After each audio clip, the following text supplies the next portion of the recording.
You know what? This premise was so good. I had already started to root for the protection and the safety of the protagonist before I had even seen it. And now that I have seen it, man, was this film fantastic.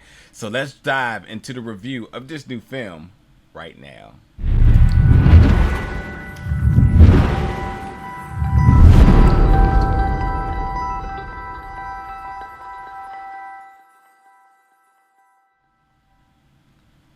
What's up, everybody, and welcome back today for another review. Today we're going to be reviewing the film See For Me, which is going to be making its world premiere at the Tribeca Film Festival 2021, and I believe it's under the Canadian narrative category, and it's also horror, so I believe it may be in the midnight or at home because it's digitally released. So either way, you'll find it. It's See For Me, and this is a film you do not want to miss. I really love this film. I thought the premise was so interesting that I could not wait to see would it live up to it, and it did, plus more. There was a lot of things I want to talk about with this film, but let me break the premise down for you. So you have this former skier who's blind, Sophie, who is taking a job. She's quit skiing. She's really down about that. I'm just going to be honest, but she takes this job because she's still got to make a living as a cat sitter in a secluded mansion. So the house owner, Deborah, she just got divorced, and she's just like, you know what? I need to live my life. I need to go celebrate. Here, you stay here and watch my cat, which seems to be an easy job. However, three thieves decided that, hey, we're gonna go rob this house. There seems to be a fortune in there that they know about that they're gonna come get. But Sophie is blind and she's almost defenseless. I mean, she's in a secluded house. She called 911. 911 said it's gonna take them 30 minutes to get up there, and she really can't defend for herself. However, she ends up downloading this app called See For Me, which is basically a vision impaired assistance app where, like, you connect with somebody and then they become your eyes and assist you for whatever day-to-day daily routines that you may need.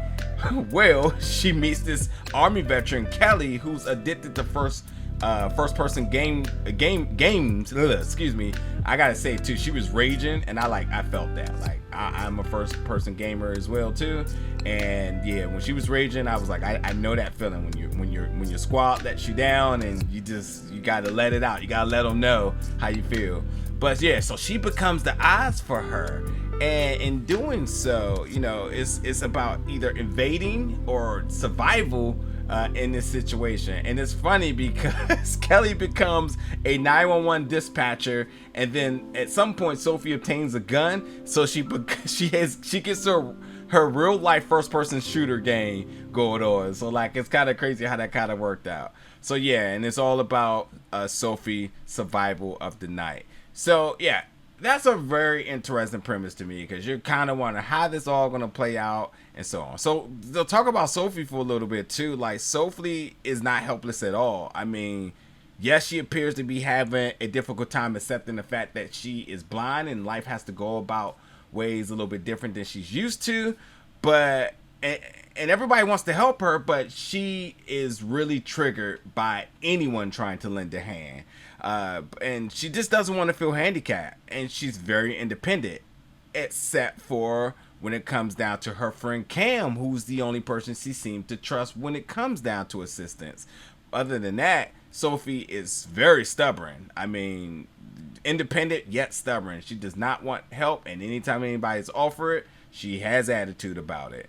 But Cam, also, who wants to assist her, also don't technically agree with some of the decisions that Sophie makes and is making. So they're even at foes at times. So that's why he's not even available as usual when it comes down to her being in this predicament, because he was just like, you know what, I'm not for this.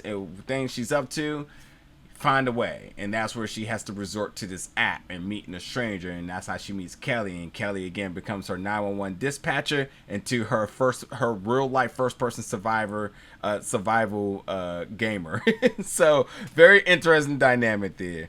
But I gotta say too, even for the idea of Sophie being blind, I think it's really cool how she navigates through the environment. Like, I really do like how she has her technologies and whatnot, and just everything. I really do appreciate that.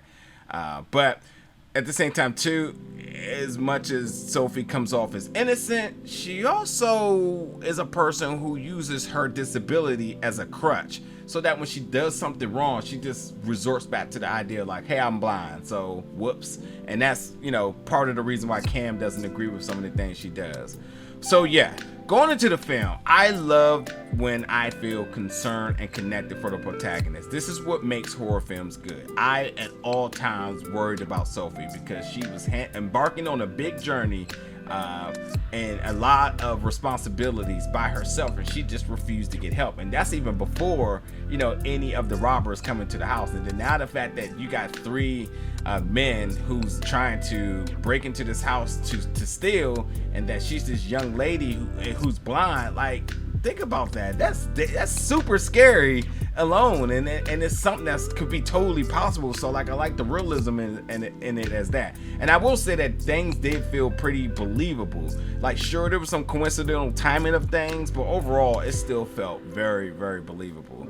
The set location and film location, the set, everything about that, beautiful, absolutely beautiful. And as far as the story, like, things got intense quick. By the 30-minute march, they was just in the midst of, they was full blown in the midst of things. Like, they wasted no time getting things rolling in this film. And I love the tension because you just really knew, you did not know where things were going to go. Like, things at all moments felt really heightened. And, you know, because it's a, you know, film in the narrative category, I will say, like, this film was not only just about survival, but about morals as well too. I'll just leave it at that. But I also will say that I'm not sure that anybody really had morals, but that's a conversation for another day. There was also even some funny moments, some funny puns in this film that I was like, I see what you did there. But look, the last 30 minutes is completely action packed. Everything is heightened, and it just gets like even more intense. I'm saying, like, the ending will have you like, I'm not even playing. So yeah, I really enjoyed this film. Again, I think if the premise definitely interests you when watching it, you would not be let down. I thought Skyler Davenport, who plays Sophie, did a fantastic job in her role. Really convincing.